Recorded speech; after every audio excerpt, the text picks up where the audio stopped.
This is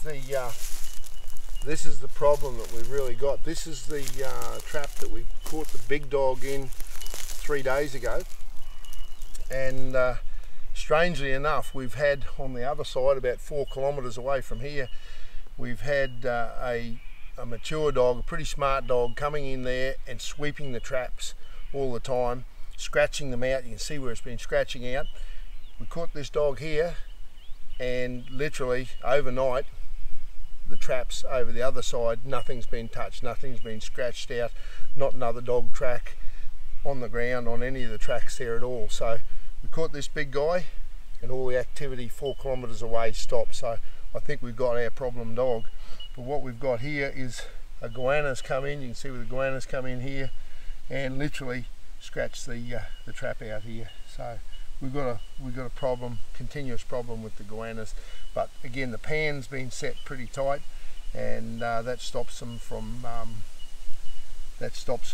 actually getting caught in here, those big goannas. Yeah, it could be the one dog doing most of this. So I've got 1, 2 there, traps there. Another one here that hasn't been touched. That's good. Nothing, no dog track around that. Maybe, yeah, goanna too close. I don't want to put this here because the goanna will come up and get it. So I want to put dog urine, something that hopefully the goannas won't come onto as much.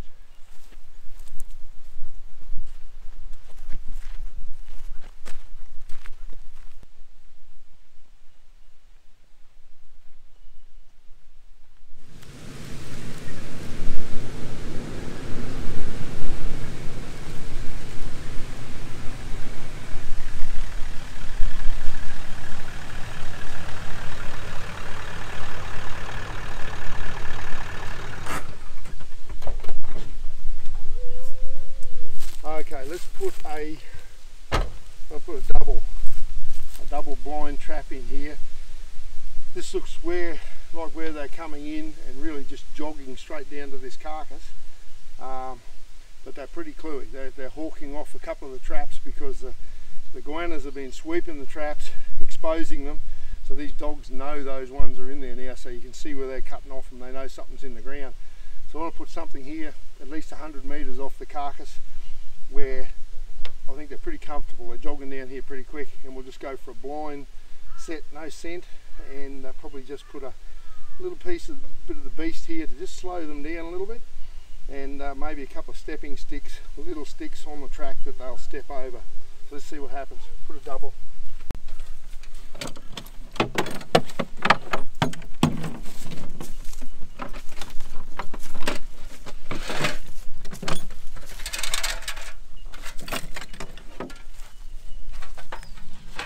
What I like to do before I start is get one of my old mutts. No, sit, come here, Wally, come here. And get it, sit, no. I get all my hands all covered up, plenty of Wily smell all over me. No, that's enough, off, under the belly, all right.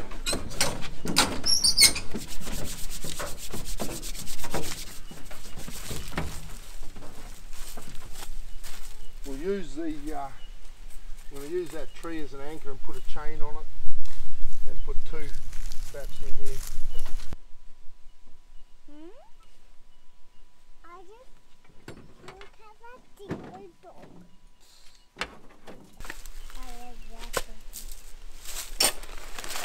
What I'll do is I'll just try and set these pans just a little bit lighter.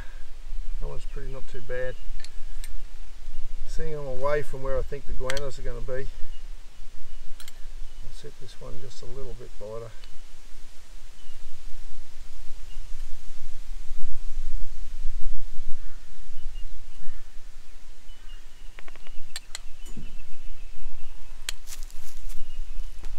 They've just been waxed.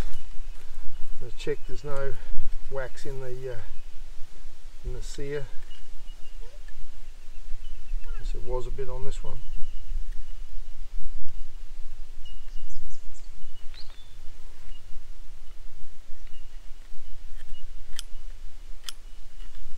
By rights I should have done that all before I got in the field, but you know, you can't do everything.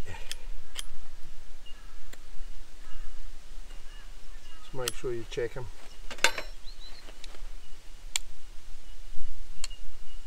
Finer, but if they're coming downhill here into it, they should be putting a lot more weight on their front feet, which should make it a little bit easier to get a catch. Yeah, that's fun.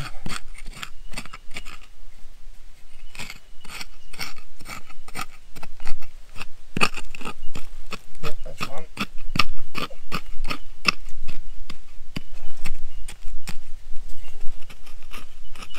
Try and keep the spray or the loose dirt to an absolute minimum here, so that I don't put too much dirt scent on the track, even though it's a nice dusty track.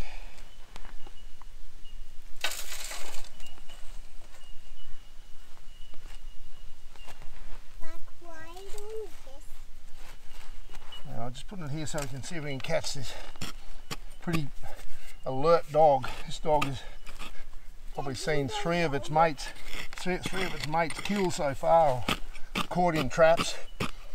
So it wants to come in here for a feed, but it's getting pretty spooky. Is this the one that digs up the traps? No, we've got the one that digs up the trap, mate.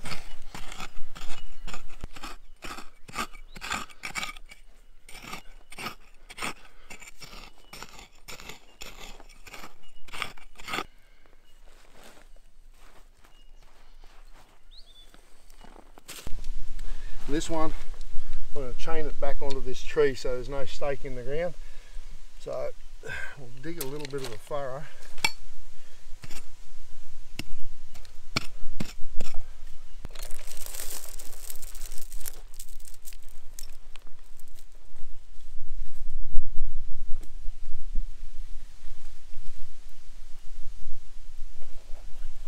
I like to use good quality shackles on here, because we have seen failures with your shackles.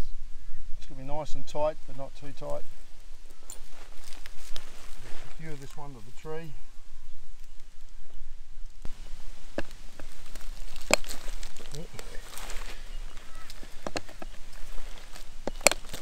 It's not catching for some reason. What's wrong with you? A bit of wax on the side, maybe.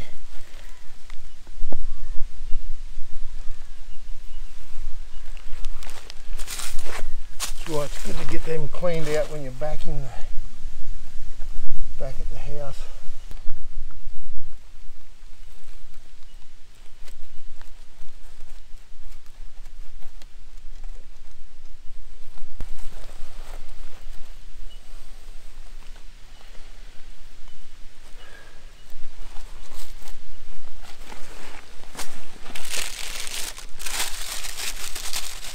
We still use baking paper. A lot of people put foam in under their traps, under the pan. I still like the paper. It's the way I was brought up. Since when I started at about, I think I trapped my first dog at about 11. Using the old lane traps, old hard jaw. Granddad and old Alec Hunt. A few of the old guys taught us how to trap back in those days, and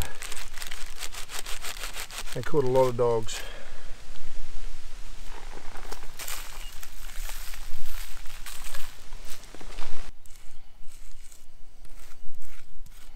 This has got to try and look exactly like where they've been coming down.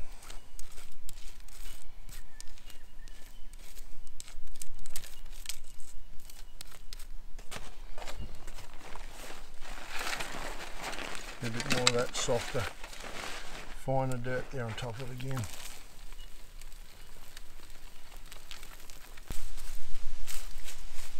One thing you've always got to remember, you never underestimate how smart a dingo is. How their sixth sense will tell them that something isn't quite right. And that's all you need. You just need a dog to think that something's wrong, and you won't catch him. was going to put 2 traps here, but I think I might just go with the one. I'll just go with one here, and we'll see what we get. Okay, so this is an example of a good placement of a trap. There's the trap there. There is the dog track, right there, facing that way. That dog has come in, put the foot there. I've got a deer toe, and I put a little bit of that was fascination in there, so that it's done its job. It's hidden in that tuft. Little deer toe, using it as a container. A little bit of fascination in there. That dog's come in there. Now, why hasn't this worked? We've scratched that off a bit. Okay. There is the corner of the trap. It's put its foot right on the corner. The pan is there. So I've missed that by an inch or so. Probably what I've had. I've just had the stepping stick just a little bit too far away. My mistake. What we'll do is we'll pull that one. I might do away with one.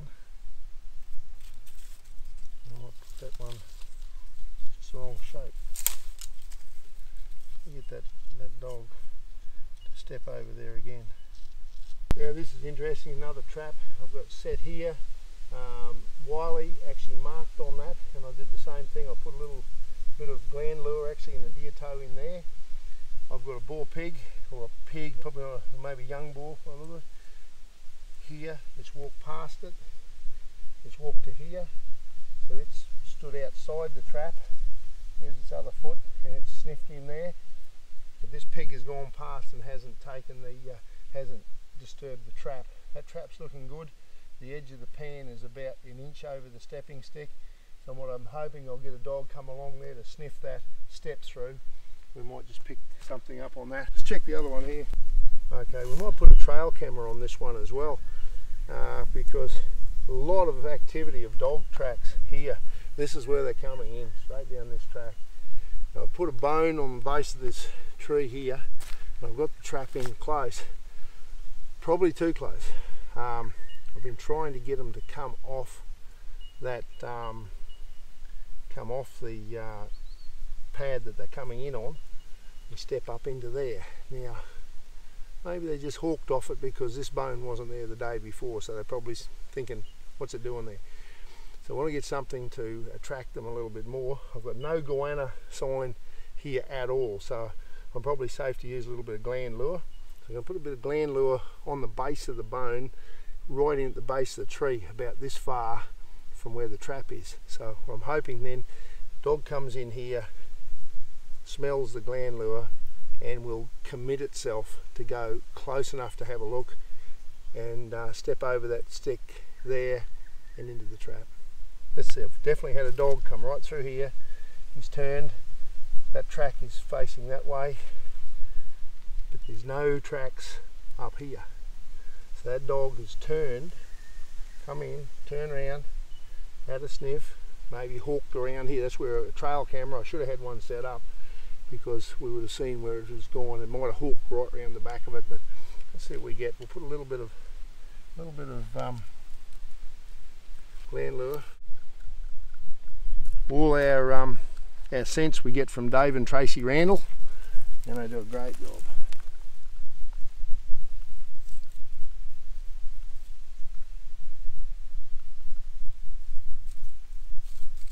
Probably all we need. Just want to get that dog to commit a little bit more on that one. Let's put a trail camera up on that one too. See what we've got coming down this track. Probably put the trail camera, we'll put it over on this little tree here, hide it in there, and looking back on this this track here.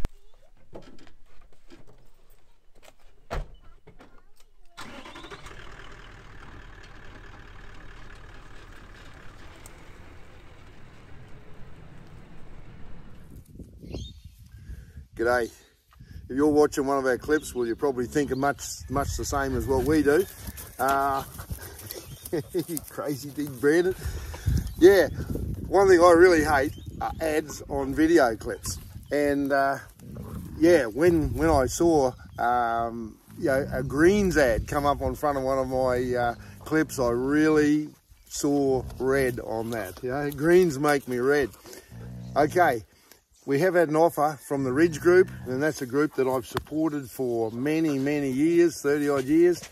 They do great work trying to shed you film with these things. Get out. Get out, Brandon. Mad out. Yeah, Ridge does great work for managing wild deer and keeping them there for future generations, keeping their numbers in balance and promoting sustainable use management. That's what I've been behind all my life.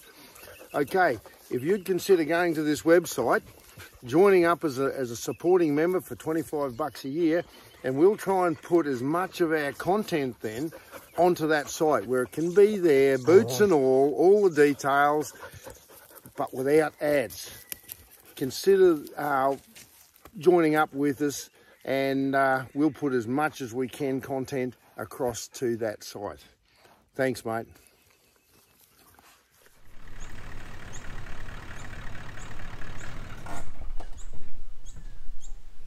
Sit in there for a bit. Righto. Let's get this little girl out of the trap. She's left a lot of scent here, so the chances of getting another dog here now are pretty high. We've got 2 out of this one set. We've got a pretty good chance of getting another one. Good full paw catch there. That's the beauty of these Jake traps here too. Soft jaw. That animal's been in there, by the look of it, it's been in there a while, and it's caught it well. The foot isn't swollen. It's not in undue pain. We're not here to cause these things undue pain. We've got to get them out, because what they do to baby calves, that you see them with their tails chewed off and their back ends eaten out, and they're still walking around, these little baby calves, because these poor guys, they're not big enough to get in there and break their necks or anything, can kill these calves quickly. They've got to harass them, they've got to torture them. So the way this thing will kill a calf, it'll get it down, literally chew its arse end out, chew its ears off, chew its nose off. The mothers, the cows, will try and defend the calves, but when you've got, you know, half a dozen dogs like this in a pack, you'll have a couple attacking the cow and the rest are taking the calf away through a fence or into a scrub, and they literally eat them alive. So a lot of people don't like us trapping dogs like this, dingoes, wild dogs. A lot of people don't like us doing it. We've got to do it. Either we give up farming cattle, everybody can go back and eat rice or something, or we get behind the cattle industry. We catch these dogs with respect, with decency. We shoot them when I shoot them in the trap, but it's dead on the spot. I'd rather do that than come up close and have it flipping in the trap. So we try and shoot them, we try and catch them humanely, we try and do the job with respect for this animal, even though it has to be controlled. So we can live with that. Hope you can too.